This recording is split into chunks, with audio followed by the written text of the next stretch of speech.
Hey guys, so today I'm going to be showing you how to make a book.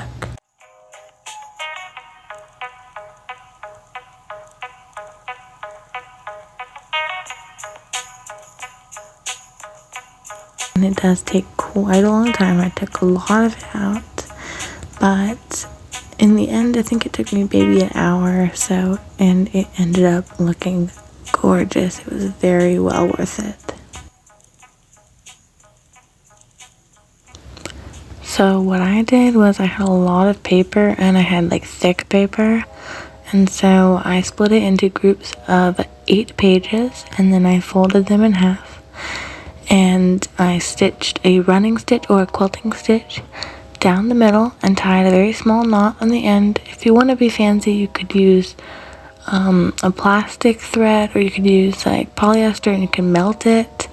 I didn't. I just tied a little knot because I was using cotton thread. Just tied a little knot and trimmed off pretty close, and it worked perfectly.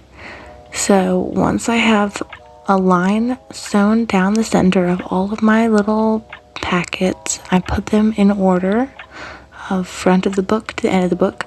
On the top and the bottom section, you could call it, like on the very top and the very bottom, I sewed another line in between the other stitches so that it was a continuous line of stitches.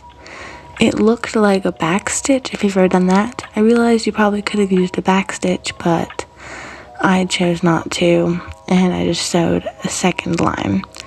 So here I am. I just folded it and I added it to the stack. The very last one was a double stitched one, like I just talked about.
Once all of your sections are stitched together and your top and your bottom are double stitched and you've tied all of your knots and you've got all your bases covered, then you're going to want to make sure they are in the correct stacking order, and then we're going to jump right into stitching it into a solid book.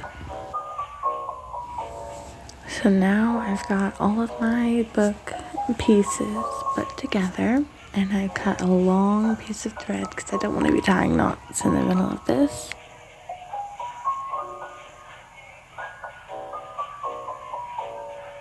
I got my needle back and I'm ready. I double checked, triple checked. I'm completely in the right order. Then I'm going to start stitching through the stitches. I didn't really get a good view of this because it was very hard to hold and my head was sort of in the way. But I will definitely be posting a close-up video soon.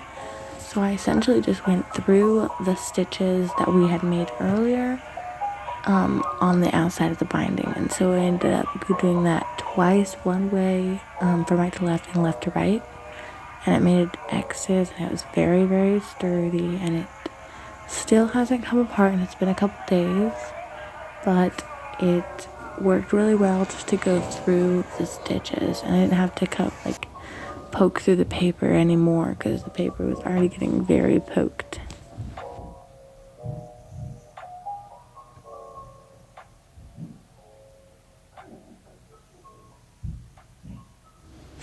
So the book is finally done and I have been really enjoying it for these past couple days. It's been holding up extremely well and it's so aesthetic and so cute. I am very glad I made it. I will be definitely using this as decoration and stuff. And I really encourage you guys to go out there and just try, because there's no harm, no foul. Even if it doesn't go well, it's not a problem. I hope this was inspiring and I hope you go out there and try it. Thank you for watching.